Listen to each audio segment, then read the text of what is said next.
लॉकेट चटर्जी, सांसद लोकसभा हुगली पश्चिम बंगाल। राधे। राधे राधे महाराज जी, आपके चरणों में कोटि कोटि प्रणाम।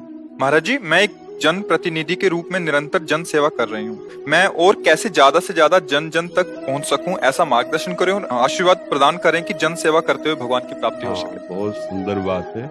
भगवान कृपा करते हैं तब हमको ये सेवा मिलती है। इसे किसी भी भाव से हमारे भगवान ही हमारे सामने है। जब तक ये भाव नहीं होगा तो भगवत प्राप्ति शब्द नहीं जुड़ेगा, पुण्य बन जाएगा, उत्तम लोगों की प्राप्ति हो सकती है, पर भगवत प्राप्ति शब्द उसी से जुड़ेगा। अच्युत भावना विहीन हर कर्म फल देने वाला बनेगा।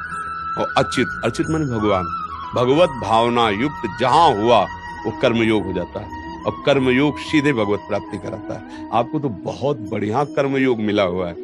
अधिक से अधिक जन समुदाय में जाना, उनके समस्याओं को सुनना, पहली निवृत्ति है सुनना। आप उनके बीच में प्यार से सुन रहे ना, बड़ा संतोष मिलता है जन समुदाय को। जैसे आपको भगवान ने पदवी दी कि आप हजारों लोगों की बात सुन सकती है, और उनको ढांढस बंधाइए कि हमारा जितना अधिकार है, हमारा जितना बल है, हम आपकी दुख निवृत्ति का उपाय करेंगे। सबसे भगवत भाव अंदर, कहना नहीं किसी से, अंदर भाव कि भगवान मेरे इस रूप में है, वो मुझे इन सबकी सेवा करनी है। पर ये भाव टिकेगा तभी जब हम भजन करेंगे। हमारे जीवन में भजन है, भजन से एक अपार शक्ति अंदर प्रकट होती है। सहन से, अच्छा सब लोग तुम्हें सद्भावना से ही थोड़ी देखेंगे, कोई आपके विपक्ष की भी भावना करेगा, आपको उससे भी कटु व्यवहार नहीं करना, तभी आपकी महानता साबित होगी, तभी वो सेवा योग बन जाएगा। अब जैसे 50 है तो 50 में 2 तो ऐसे होंगे जिनको भगवान भेजे होंगे कि तुम जाओ और कड़ुए वचन बोलो, विपक्ष साबित करो इनके सामने। उस समय आपको जो धैर्य चाहिए कि आपकी दृष्टि वक्र न होने पाए, मुस्कुरा दे, ये बल भजन से मिलता है।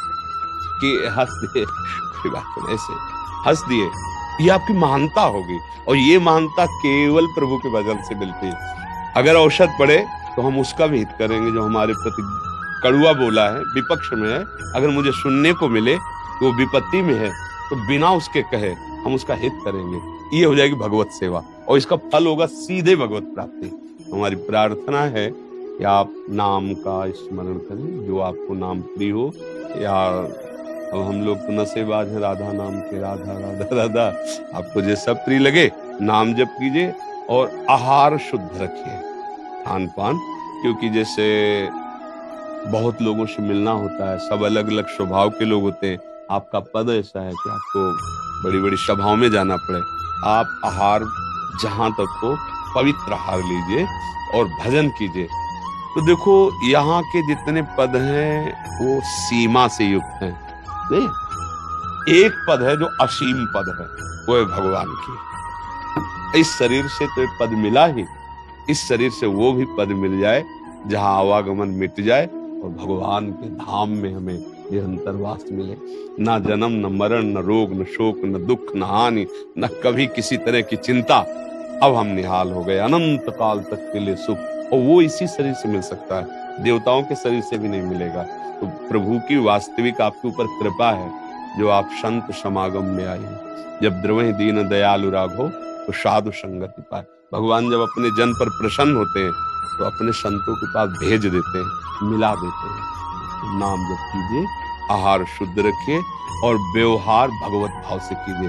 कहने की जरूरत नहीं कि आप सब हमारे भगवान, नहीं, जरूरत पड़ेगी हम आपसे आंख भी टाइट करेंगे, पर भाव यही रहेगा कि आप आए। जैसे भीष्म जी को जरूरत पड़ी तो बाण संधान करें ना, सामने श्री कृष्ण है, वहां भाव तो करने की जरूरत नहीं, सामने है, पर बाण विपक्ष में तो संधान कर रहे हैं ना, पर भाव यही है।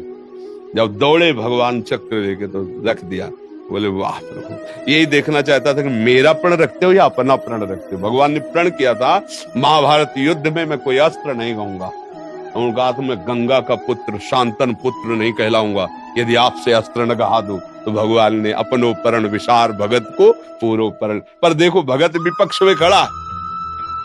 अगर हमें जरूरत पड़ रही है कि अब हमको डांटना है तो हम डांटेंगे, दंड भी देंगे, लेकिन भाव हमारा वही रहेगा कि हमें रोल दिया है, वो रोल कर रहे हैं, हमें जो पद दिया उसके अनुसार हम सेवा कर रहे हैं, पर इस सेवा का फल होना चाहिए। हे गोविंद, हे कृष्ण, आप प्रसन्न हो जाए। जी बस शक्ति दीजिए, मुझे सेवा करने का शक्ति चाहिए बस। आप नाम को साथ रखे, बहुत बड़ा अंगरक्षक नाम है। नाम पहारू दिवस निस, ध्यान तुम्हार कपाट। नाम का पहरा हर समय, अगर आपके अंदर नाम चल रहा है ना, विश्व की कोई भी ताकत नहीं कि आपको नष्ट कर सके, झुका सके, आपको गिरा सके। आप जब के अंदर ही अंदर नाम को अपने साथी बना लीजिए। ई परलोक सकल सुख पावत, मेरी सो भैया कृष्ण गुण संच। इस लोक में परलोक में कोई बाल बांका नहीं। सच्ची मानिए, हम कहते किसी से नहीं कि ये हमारे जीवन का अनुभव आप खुद देखिए। एक कदम चलने के सामर्थ्य में दोनों किडनी फेल है। फिर सुबह से 1:30 बजे रात्रि से दिनचर्या चल रही, बिना कुछ खाए पिए चल रही, और 9 सवा 9 बजे तक चलेगी। उसके बाद आरती पूजा से फिर ये कौन कर रहा है? हम आश्चर्यचकित हैं। भगवान की सामर्थ, डॉक्टर के हिसाब से मरे हैं, लेकिन श्री जी के हिसाब से अब बताओ, कहीं हम तुम्हें दिखाई दे रहे? मरे से दिखाई दे रहे? बस वो अलौकिक शक्ति संपन्न प्रभु, उसका नाम है ना। अच्छा, ना मरने का भय अब, क्योंकि जब जिस क्षण बुलाओ हम आपके पास आ जाएंगे। आपके लिए तो पूरा जीवन है, आप अभी बुला लो, अभी आ जाएंगे। आप 10 वर्ष सेवा में रखो तो 10 वर्ष है। ऐसे ही जीवन को प्रभु को समर्पित कर दो, तो ये शरीर, ये जीवन, ये पद प्रभु का हो गया।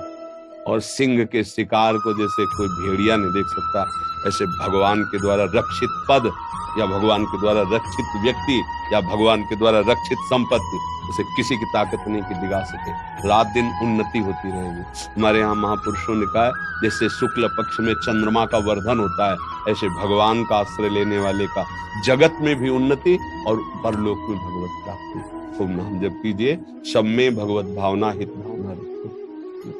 एक चुनरी श्री जी की लाके सखी को उड़ा दीजिए। बड़ी कृपा है कि आपका ऐसा सम्मान और पद होते हुए भी आप में गर्व नहीं है, दैन्यता है और भगवत प्रीता है। ये बड़ी कृपा है ठाकुर जी की, आपके ऊपर कृपा है। जय